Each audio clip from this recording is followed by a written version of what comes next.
Good afternoon everyone, welcome to my channel. तर आज आहे 17 मार्च आणि आज आहे आमच्या लग्नाची अॅनिव्हर्सरी। तर आमच्या लग्नाला 12 वर्ष पूर्ण झालेली आहेत आणि त्यानिमित्ताने आम्ही इथे जवळ सेलिब्रेशनसाठी चाललेलो आहे। आणि आज आमचं डबल सेलिब्रेशन आहे कारण माझ्या मिस्टरांना योगेशला एम्प्लॉई ऑफ द इयरचं पण ऑफिसमध्ये अवॉर्ड मिळालं आणि आज अॅनिव्हर्सरी पण आहे। तर त्याच्यामुळे आम्ही डबल सेलिब्रेशन करण्यासाठी चाललेलो आहे।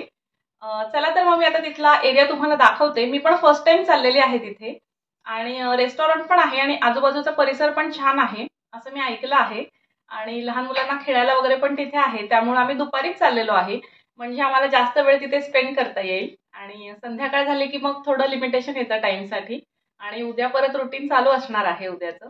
तर चला तर मग आता आम्ही टॅक्सी बुक करतो। तर इथे टॅक्सी बुक करायची असेल तर फेसबुकवरनं बुक करावी लागते। टॅक्सी बुक करण्यासाठी आपल्याकडे कसं ओला उबेर अशा ॲप्स असतात, तर इथे फेसबुकवर त्यांचं एक पेज आहे आयडॉल टॅक्सी म्हणून, त्याच्यातनंच आपल्याला टॅक्सी बुक करावी लागते।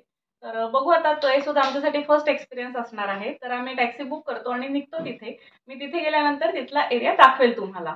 आणि आज आहे 17 मार्च, तर हा व्हिडिओ थोडासा उशिरा येईल कारण माझे आधीचे व्हिडिओज मला अपलोड करायचे आहेत, अजून त्याचं एडिटिंगचं काम चालू आहे, त्यामुळे हा व्हिडिओ थोडासा उशिरा येण्याचे चान्सेस जास्त आहेत। तर चला तर मग भेटू आपण तिथे बतन गॅस कंट्री क्लब।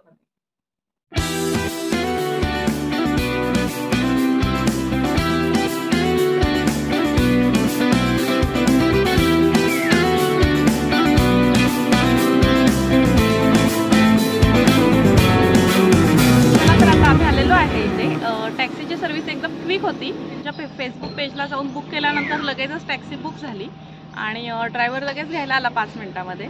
तर इथे पोहोचलेलो आहे आता आम्ही आणि जातो तर आतमध्ये रेस्टॉरंटमध्ये ऑर्डर देतो आणि मग बोलतो तुमच्यासोबत।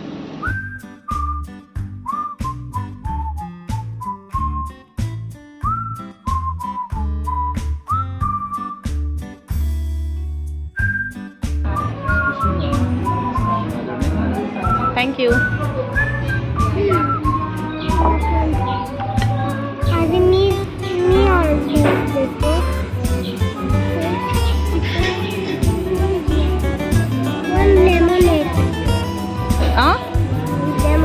You want one lemonade? Yes, lemonade. Me and chicken. You want chicken? Yes. I want chicken. And chicken and? I want only chicken. Okay.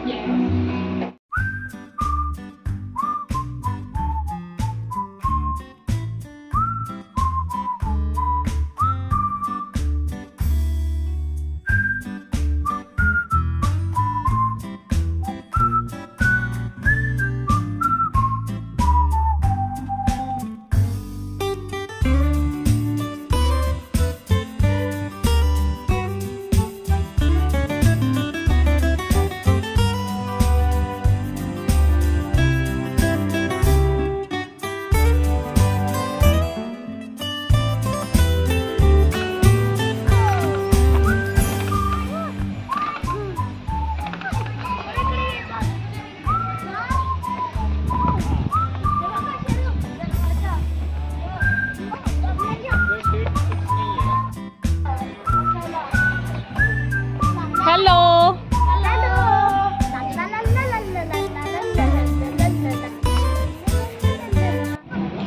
चला तर आम्ही रिसॉर्ट थोडंसं बघितलं, इतकं छान वाटतंय आणि इतकं छान वातावरण आहे, छान मस्त थंड वारं सुटलेलं आहे आणि मुलांना छान गार्डन आहे खेळायला, तर मुलं पण खेळतात बघा। आणि ती काही यायला तयार नाहीत आता परत, तर आम्ही आधी ऑर्डर दिली होती पुढची आणि मग गेलो होतो खेळण्यासाठी। आता जेवण आलेलं आहे आमचं, चला टेबल पाशी मी दाखवते तुम्हाला काय काय आलेलं आहे ते। तर जेवणामध्ये आम्ही मागितलं होतं फिश सॅलेड, जे हे कटोरीमध्ये आलेलं आहे, त्यानंतर मँगो मिल्कशेक आणि चिकन बार्बिक्यू, फ्राईड राईस आणि चिकन मँगो सॅलेड। तर आम्ही हे कटोरी चाट सारखं काहीतरी मागवलंय, म्हणजे सॅलड ॲक्च्युली हे सॅलड टाईपमध्ये येतं, पण हे आपल्या कटोरी चाट सारखं दिसतंय। तर दिसत असलं कटोरी चाट सारखं, तरी त्याच्या आतमध्ये फिश आणि टोफू आणि सॅलड आहे, कांदा टोमॅटो वगैरे ते पण घातलेलं आहे आणि फिशचं चाट आहे, तर छान आहे टेस्टला। चला तर आम्ही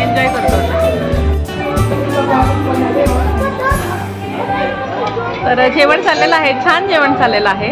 तर शर्विलने काय केलं, 5च मिनिटात जेवला आणि लगेचच पळाला खेळायला परत. तर आम्हाला असं वाटलं होतं की इथं खेळायला चांगली जागा आहे, त्याच्यामुळे मुलं बोर पण नाही होणार आणि निवांत खेळतीलही, खातीलही, एन्जॉय करतील.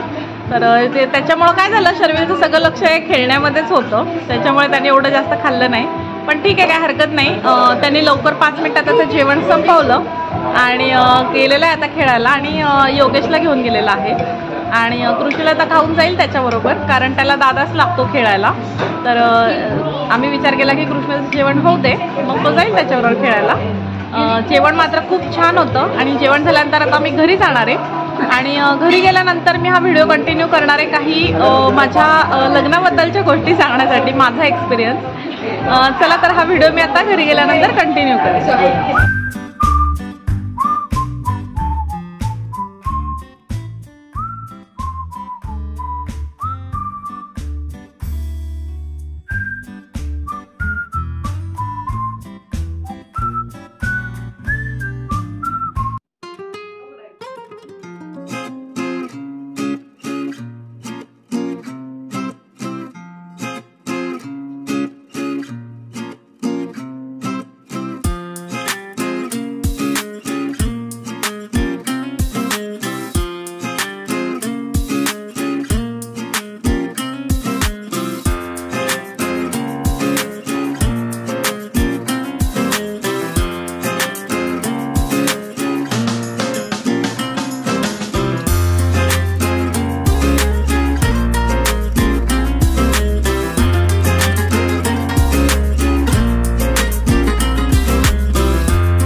तर मी व्हिडिओ कंटिन्यू केलेला आहे पुढे. तर आज ॲनिव्हर्सरीच्या निमित्ताने मला माझ्या लग्नाची स्टोरी सांगण्याची इच्छा झाली. तर 12 वर्षापूर्वी आमचं अरेंज मॅरेज झालं होतं. तर आई-वडिलांच्या पसंतीने आणि आई-वडिलांच्या इच्छेसाठी आम्ही लग्न केलं. तर अरेंज मॅरेजमध्ये कसं असतं, तुमचं हळूहळू सहवासाने प्रेम निर्माण होतं. तुम्ही जेव्हा भेटता एकमेकांना, तेव्हा तुम्ही एकमेकांना ओळखतही नसता. तर हळूहळू लग्नानंतर जसे तुम्हाला स्वभाव तुमचे कळत जातात आणि तुम्ही एकमेकांच्या सहवासात राहता, तसं मग तुमचं हळूहळू प्रेम फुलत जातं. तसं लव्ह मॅरेजमध्ये नसतं. तुम्ही ऑलरेडी एकमेकांना ओळखत असता आणि त्याच्यामुळे ऑलरेडी ते प्रेम असतंच असं मला वाटतं. तर अरेंज मॅरेजमध्येही ही प्रेम खुलण्याची प्रक्रिया आहे ना, ही खूप सुंदर असते असं मला वाटतं. आणि मुळात आम्ही जेव्हा एकत्र राहायला लागलो, तेव्हा आम्हाला असं जाणवलं की आमचे स्वभाव पूर्णतः वेगळे आहेत. तर योगेश अतिशय शांत स्वभावाचे आहेत आणि मी अतिशय तापट स्वभावाची होते लग्नाआधी. आणि माझा स्वभाव अत्यंत फटकळ म्हणून ओळखला जायचा. आणि मला राग खूप यायचा, खूप रागीट होते मी. तर आणि राग आल्यानंतर तो दाबून कसा ठेवायचा हे माहीत नव्हतं किंवा कंट्रोल कसा करायचा हेही माहीत नव्हतं. ज्या माणसाविषयी राग येईल, त्या माणसाला मी लगेच तोंडावर बोलून मोकळी व्हायचे. आणि त्याच्यामुळे कसं व्हायचं, माझी थोडीशी नाती पण विस्कटली जायची. मी बऱ्याचशा लोकांना दुखावलं आहे माझ्या या स्वभावामुळे. आणि योगेशचा स्वभाव अत्यंत विरुद्ध आहे. ते अतिशय शांत स्वभावाचे, प्रेमळ स्वभावाचे आहेत.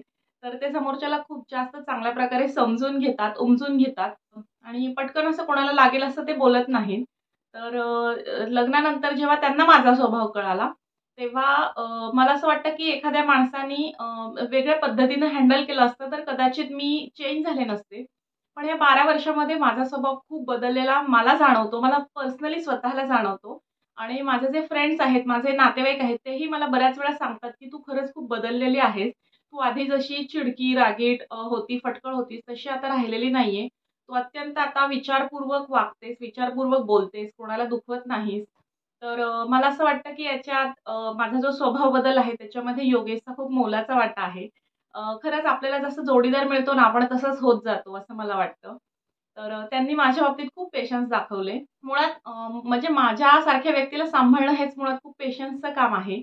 आणि त्यांनी मला कुठल्या प्रकारचा उपदेश दिला नव्हता, की तू अशी बदल किंवा हे हे असं वागणं जे आहे, हे चुकीचं आहे आणि हे बरोबर आहे. तू ह्या पद्धतीने वाग. हे ते कोणालाच सांगत नाहीत. म्हणजे खरं तर आमच्या मुलांनाही ते सांगत नाहीत. ते फक्त चांगले उपदेश करत राहतात आणि समोरच्याला ते पटतं. ते ज्या पद्धतीने सांगतात ना, ते समोरच्याला पटतं आणि तसा तो वागत जातो. तर माझ्या बाबतीतही असंच झालं. त्यांना कदाचित माझ्या बऱ्याचशा गोष्टी पटतही नसतील आधी, पण त्यांनी कधीही मला असं ओरडून कुठली गोष्ट सांगितली नाही. आमचे ना जवळ-जवळ असे बऱ्याचशा गोष्टींमध्ये मतभेद व्हायचे. कारण 2 वेगळ्या पर्सनॅलिटीज जेव्हा एकत्र राहतात, 2 भिन्न स्वभावाची माणसं एकत्र येतात, तेव्हा मतभेदही होणारच असतात. असं आपण एकदम खूप सिमिलर असू नाही शकत. म्हणजे आमचे मतभेद पण वेळोवेळी झालेले आहेत. पण त्याचं रूपांतर असं कधी भांडणामध्ये झालेलं नाही. तर ते त्यांची मतं कधीही माझ्यावर लादण्याचा प्रयत्न करत नाहीत. ते समजून घेतात, की ही एक सेपरेट व्यक्ती आहे आणि तिलाही मतं आहेत आणि तिच्या मतांचा आदर आपण केला पाहिजे. तर त्या पद्धतीनं माझीही मतं विचारात घेतली जातात. ते असं घरातील मेन कर्ता पुरुष आहे याचा डॉमिनन्स कधीही आमच्यावर केला नाही. आणि त्यांच्या या स्वभावामुळे मी हळू-हळू बदलत गेले. माझी चिड-चिड हळू-हळू कमी होत गेली. तसं म्हणजे आमच्याकडे डॉमिनन्सचा प्रकारच नाहीये. कोणीच कोणावर डॉमिनेट करत नाही. ज्याला त्याला आपापली मतं आहेत त्याचा आम्ही आदर करतो. भलेही मग कुठलाही एरिया असू देत माझा, माझ्या खरेदीचा एरिया असू देत किंवा मला मित्र-मैत्रिणी असू देत, त्यांच्याबरोबर वेळ घालवणं असू देत किंवा माझे नातेवाईक असू देत, माझ्या आई-वडिलांकडे जाणं असू देत किंवा मला माझा मी टाईम एन्जॉय करायचा असू देत किंवा माझ्या कुठल्याही गोष्टीमध्ये त्यांनी कधीच डॉमिनन्स नाही दाखवला. कधीही त्यांची मतं लादली नाहीत. तुला जे योग्य वाटतं तेच होईल, असा नेहमी त्यांनी मला सपोर्ट केला. त्याच्यामुळे मग मीही त्यांना प्रत्येक गोष्टीत सपोर्ट करत गेले आणि त्याच्यामुळे असं आमचं नातं फुलत गेलं. तर याच्यामध्ये सगळ्यात मोठा वाटा हा योगेशचा आहे. त्यांना हवं तर ते मला कंट्रोलमध्ये ठेवू शकले असते. त्यांच्या मुठीत ठेवू शकले असते. पण त्यांना माहीत होतं, की आपण माणसाला जेवढं असं घट्ट पकडण्याचा प्रयत्न करतो, तेवढं ते आपल्या हातातून निसटत जातं. त्याच्यामुळे त्यांनी कायम मला असं स्वच्छंदी ठेवण्याचा प्रयत्न केला. कधी आमच्याकडून काही चुका झाल्या म्हणजे माझ्याकडून, माझ्या मुलांकडून, तर ते आम्हाला नक्कीच सांगतात. पण त्यांची सांगण्याची पद्धत इतकी छान असते, इतकं छान आम्हाला ते समजून सांगतात, इतकं शांतपणे, की ते आम्हाला गोष्टी पटत जातात. आणि माझा स्वभाव हा असा आगीसारखा होता आणि त्यांचा पाण्यासारखा होता. तर आग आणि पाणी एकत्र आलं आणि ही आग शांत झाली असं मला वाटतं. त्याच्यामुळे माझा हा स्वभाव खूप शांत होत गेला आणि आता कुठलाही कठीण प्रसंग जरी आला ना, तरी मी अशी डळमळत नाही. कारण मला योगेशचा खूप भक्कम आधार असतो. कुठल्याही परिस्थितीला, कुठल्याही संकटाला ते अत्यंत खंबीरपणे आणि अत्यंत संयमाने तोंड देतात. त्याची आज आमच्यापर्यंत तर येऊन देतच नाहीत. पण स्वतःही खूप छान प्रकारे ते प्रॉब्लेम हँडल करतात. त्याच्यामुळे मग इतक्या वर्षात मीही खूप शांत झालेली आहे आणि प्रत्येक गोष्टीचा असा मी विचार करते, की आपण बोलताना पटकन कोणाला असं फटकळपणे बोलू नये. लोकं दुखावतात. त्यांची मनं दुखावतात आणि नंतर ते आपण जोडाजोड नाही करू शकत. हे शहाणपण नंतर मला लग्नानंतर हळू येत गेलं. मीही बऱ्याच गोष्टी माझ्या बदलल्या आणि त्यासाठी त्या बदलाव्यात असा त्यांनी कधीही आग्रह केला नाही. अ, म्हणजे लग्नाच्या आधी मला असं स्वयंपाकघरात वगैरे इंटरेस्ट नव्हता. तर लग्नानंतर स्वयंपाकघरात काम करताना माझ्याकडून बऱ्याचशा अशा चुका झाल्या असतील. त्या त्यांनी किंवा घरच्यांनी आमच्या खूप पोटात घातल्या. मला खूप सांभाळून घेतलं. आणि मी बऱ्याच अशा माझ्या मैत्रिणी बघते, की त्यांच्या नवरा जेव्हा ऑफिसमधनं घरी येतात त्या टाईमला त्या घरामध्येच असतात किंवा घर स्वच्छ आवरलेलंच लागतं किंवा त्या घरातच पाहिजेत. त्यांच्यावर असं एक प्रेशर असतं, की आता नवरा घरी येणार आहे, तर एवढ्या-एवढ्या गोष्टी झाल्याच पाहिजेत. नाहीतर मग आमचं काही खरं नाही. मग आलेले आमचे नवरे चिड करतात. ऑफिसची चिड घरी काढतात ते. तर असा बरेच अनुभव मी ऐकलेले आहेत. पण टच वूड म्हणजे माझ्या बाबतीत असं कधीच काही होत नाही.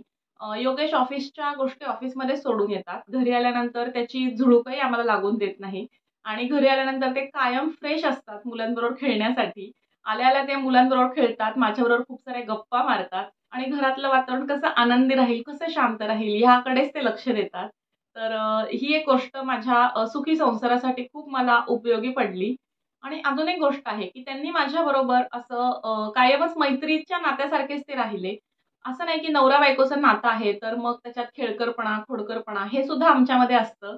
तर कायम ते मित्रासारखे माझ्याबरोबर राहिले आणि आमचं रिलेशन असं आहे, की आम्ही कुठल्याही गोष्टी एकमेकांशी शेअर करू शकतो. मला त्याच्यात काहीच वावगं वाटत नाही. माझ्या आयुष्यात जे काही चालू असतं ते सगळं मी त्यांच्याशी शेअर करते आणि ते सुद्धा करतात. म्हणजे इतकं आमचं नातं ट्रान्सपरंट आहे. तर प्रॉपर नवरा बायकोचं नातं आपण म्हणतो ना, की काही गोष्टी आपल्याला नवऱ्याला सांगायला अवघड वाटतात किंवा आपण घाबरतो. तर तसं प्रेशर माझ्यावर कधीच आलं नाही. मी कुठलीही गोष्ट त्यांच्याशी शेअर करू शकते, असं नातं त्यांनी माझ्याबरोबर ठेवलेलं आहे. अजून एक अशी गोष्ट आहे जी सुखी संसारासाठी कारणीभूत ठरू शकते. ती आहे रिस्पेक्ट. तर आमचं नातं जरी मैत्रीचं असलं आणि खेळीमेळीचं असलं, तरीसुद्धा आम्ही एकमेकांना खूप जास्त रिस्पेक्ट देतो. जसं मी मगाशी सांगितलं तसं आम्ही एकमेकांच्या मतांचाही आदर करतो. मला असं वाटतं, की तुमच्या नात्यामध्ये प्रेम नसलं तरी चालेल, पण रिस्पेक्ट हा असलाच पाहिजे. आणि रिस्पेक्ट कधी दिसतो? जेव्हा आपलं खूप चांगलं चालू आहे, आपलं बॉन्डिंग चांगलं आहे, तेव्हा तर तो रिस्पेक्ट दिसतोच. पण जेव्हा तुमचं कुठल्याही गोष्टीवरनं भांडण होतं किंवा मतभेद होतात, तेव्हाही तुम्ही जर एकमेकांना रिस्पेक्ट देत असाल, तरच तुमच्या त्या नात्यात रिस्पेक्ट आहे, असं मी म्हणेन. म्हणजे मी असे बरेच कपल्स बघितलेले आहेत, की त्यांचं जेव्हा चांगलं चालू असतं, तेव्हा मग ते एकमेकांशी छान वागतात. पण जेव्हा भांडण होतं आणि भांडण विकोपाला जातं, तेव्हा ते एकमेकांना इतके घालून पाडून बोलतात, की मग तो रिस्पेक्ट कुठे राहतो? मग तो रिस्पेक्ट राहतच नाही. तर असं जेव्हा भांडण होतं, तेव्हाच आपल्याला कळतं, की समोरचा आपल्याला किती रिस्पेक्ट देतोय ते. त्याच्यामुळं आम्ही तो रिस्पेक्ट मेंटेन ठेवून आहे. तेही मला प्रचंड रिस्पेक्ट देतात आणि मीही त्यांना खूप रिस्पेक्ट करते. तर ही गोष्ट खूप महत्त्वाची आहे. नवरा-बायकोनी एक वेळ प्रेम कमी केलं तरी चालेल, पण रिस्पेक्ट हा नात्यामध्ये असलाच पाहिजे आणि बायका ह्या नवऱ्याला रिस्पेक्ट देतच असतात. पण नवऱ्यानेही तेवढाच बायकोला रिस्पेक्ट दिला पाहिजे असं मला वाटतं. अजून एक गोष्ट आहे जी सुखी संसारासाठी महत्त्वाची ठरू शकते. ते मला असं वाटतं, की एकमेकांना इन्स्पायर करणं, एकमेकांना मोटिव्हेट करणं, तर ही खूप महत्त्वाची गोष्ट आहे. म्हणजे मी एक गृहिणी आहे, तरीसुद्धा योगेश असं कधीच म्हणलं नसतं, की तू तुझ्या सगळ्या गोष्टी बाजूला ठेवून फक्त घरातलं कामच करावं किंवा मुलांकडेच बघावं, असं कधीच त्यांचं म्हणणं नसतं. तर माझ्या ज्या आवडी आहेत, माझे जे छंद आहेत, ते जोपासण्यासाठी नेहमीच ते मला इन्स्पायर करत असतात, मोटिव्हेट करत असतात आणि ही खूप महत्त्वाची गोष्ट आहे असं मला वाटतं. लग्नानंतर मी बऱ्याच गोष्टी शिकले. जसं की मी भरतनाट्यमचा क्लास करते, मी स्विमिंग शिकले. तर बऱ्याच अशा गोष्टी आहेत, की त्या करण्यासाठी त्यांनी मला इन्स्पायर केलं, मोटिव्हेट केलं. सध्या मी कृष्णबरोबर बॅडमिंटन पण शिकायला जाते. म्हणजे मला असं वाटतं, की नवऱ्याने फक्त हा विचार करू नये, की आता लग्न झालं, मुलं झाली, आता पुढे शिकून काय होणार आहे? काय फायदा आहे? किंवा तुझे छंद जोपासतीये, पण त्याच्यामध्ये फक्त पैसाच चाललाय. आपल्याला कुठे इन्कम मिळते? असा विचार नवऱ्यांनी करू नये आणि मुळात बायकांनीही करू नये, असं मला वाटतं. तर ज्याच्यातनं तुम्हाला आनंद मिळतो, अशी कुठलीतरी एक तरी ॲक्टिव्हिटी कमीत कमी तुम्ही दिवसभरातनं केली पाहिजे. आणि अशा भरपूर ॲक्टिव्हिटीज मी दिवसभरात करत असते. जसं की माझं भरतनाट्यम शिकणं असू देत. तर आता या वयामध्ये शिकून त्याच्यानंतर मी क्लासेस घेईल की नाही हे मला माहिती नाहीये. पण लहानपणापासून मला शिकण्याची खूप आवड होती आणि मला नृत्य करायला आवडतं. तर ही आवड जोपासण्यासाठी म्हणून त्यांनी मला इन्स्पायर केलं. त्याच्यानंतर आता बॅडमिंटन शिकणं असू देत. तर ते मला इन्स्पायर करतात, की चांगली गोष्ट आहे, की तू कृष्णलबरोबर तूही शिकायला जातेस. त्यामुळे त्यालाही कंपनी मिळते आणि घरी आम्ही दोघं मिळून प्रॅक्टिस करू शकतो. मुळात ते खूप मोकळ्या विचारांचे आहेत आणि ते अशा गोष्टींमध्ये मला इन्स्पायर करत राहतात. त्यामुळे मलाही नवनवीन गोष्टी शिकण्याची आवड निर्माण होते. मग माझा योगा क्लास असू देत किंवा माझं मेडिटेशन असू देत, या सगळ्या गोष्टींना ते स्वतः पण प्रायोरिटी देतात. त्याच्यामुळं माझ्याकडनं ती दिली जाते आणि ते मला खूप जास्त इन्स्पायर करतात ह्या गोष्टींमुळे. त्यामुळे मग त्यांच्याही काही गोष्टी असेल, की त्यांना वीकेंड्सला मित्रांबरोबर ट्रेकिंग करायला जायला आवडतं. तर इंडियामध्ये आम्ही असू तर ते ट्रेकिंग करायला जातात किंवा वर्षातनं एखादी मित्रांबरोबर ट्रिप असू देत, ते करतात. तर मग या गोष्टींना मोटिव्हेशन द्यायला मलाही खूप आवडतं. तर मग अशा प्रकारे काही बेसिक गोष्टी जर आपण पाळल्या ना, तर आपला संसार खरंच सुखाचा होतो असं मला वाटतं. आणि मग ह्या अरेंज मॅरेजमध्ये सुद्धा खूप सारं प्रेम दिसून येतं असं मला वाटतं.